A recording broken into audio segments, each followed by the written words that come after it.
here with Erica Firpo. Erica, please tell all the pretty birds what you do.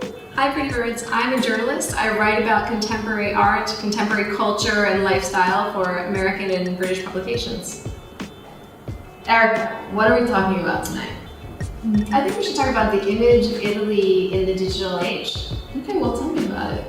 Well, I think we're at a great opportunity where, Italy constantly, Rome, Milan, Florence, Venice, when people think of it outside of living here, what they see is that beautiful postcard with like the burnt edges and piazza and pretty people, but they don't really see what Italy is, that it's a contemporary country, it's got contemporary culture, and using social media, using digital media and new media, it's an incredible opportunity to show this mosaic of a country that is really trying to grow and actually lives in the 21st century.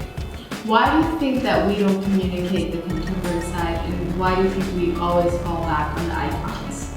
It's easy to fall back on the icons because, one, they're beautiful and that's really what people want to see. Why don't we communicate them? In Italy, we already know that what's great. We know what's great about Italy, so we don't need to sell it. And that kind of parlays into certain things that are really contemporary because there's no need to promote them as much because Italy already itself, to the Italian mentality, is wonderful. Outside of it, if we look at the non-Italian mentality, the only thing that they know, they want that experience of, the wine and the beautiful sunset and a monument and maybe, the burnt umber color of a piazza. And it's really hard to convince them that, in Milan, for example, I love Milan because it's a palette, it's a broad-ranging palette of old and new.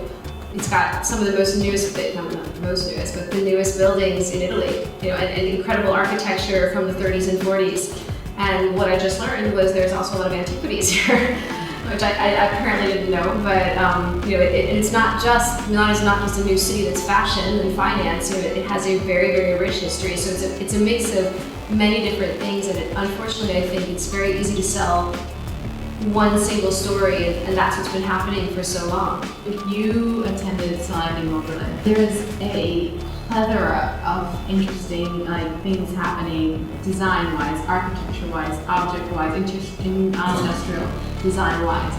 And we all communicate them, but in some instances we get great feedback, but then in many instances we don't get those billion likes. What do you think that is about? I think it's a little bit of laziness on the viewer's point of view because they don't necessarily want to do the work, and when I mean work, just that taking that second step of saying, wow, Milan is far more than the Duomo, or when you think of Salone del Mobile, it's not simply design. It's an intense level of creativity. That whole week is almost, for me, indescribable because there's so many different factors that are incorporated into it, and that does, I don't want to say it requires a lot of thinking, but it does require to say, I'm not going to stereotype what Milan is, or I'm not going to stereotype what Italian mentality is. And I think it's really great that there are so many people in Milan that are putting more out there in social media that shows this contemporary aspect of the city. You worked with Valentino on their latest exhibit, La Mostra Diffusa. It was in Rome, and it was during the Haute Couture collection showing. And what did you think about it? From a curatorial perspective, I think it was amazing.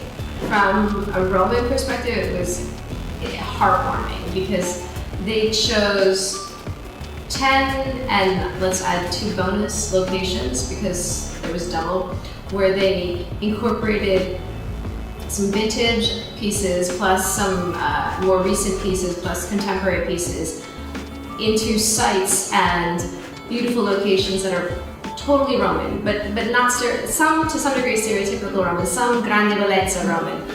But what it was an expression of the love for the creative directors and for Valentino for the city of Rome, shown through technique of costume and atelier, and then also through history, but not just, it wasn't like they put something in the Colosseum.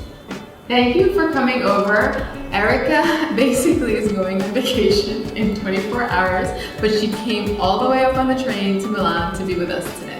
And to have this gazpacho. And to make this gazpacho. Exactly. Ciao!